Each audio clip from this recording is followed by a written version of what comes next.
Bali po is yung Oplan Galugad po is parang support po natin sa ating Chief of Police ng Coronadal kasi alam po naman natin yung kanilang operasyon about drugs.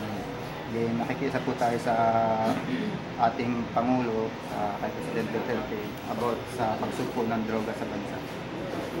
Then isa rin po yun sa kon natin na kung nabalitaan po niyo yung nahulihan ng drugs sa Nadalaw, isa po rin po yung ating preventive measure, at least ma-justify po natin na yung drug sa loob ng jail is hindi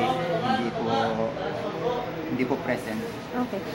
Sa Oplan Galugad na to, sir, may mga na-recover po ba ang mga kapulisan natin? Bali pa sa Oplan Galugad po, ang na-recover lang po is mga common contrabands, tulad ng pako, sigarilyo, lighter, at mga shiver, na common naman po nakukuha kapag nagagalugad sa isang personal.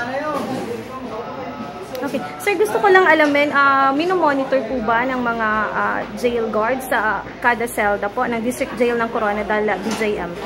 Opo, bali po, ang bureau po namin is may policy po na every month mag-conduct kami ng 2 to 3 times na Oplan Greyhound para at least ma-minimize or ma-prevent yung paglaganap ng contraband sa loob.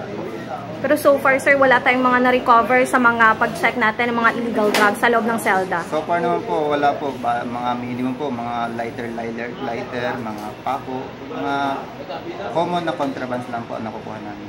What about, sir, ang ginagawa po ninyong security measure din kasi may nahulihan na nga yung isang dalaw ng illegal na droga? Mas naging stricto po ba ngayon? Sa ngayon po, mas naging stricto kasi po, una po is marami na po kaming preso dito. Unlike dati na 30 to 40 na lang po sila.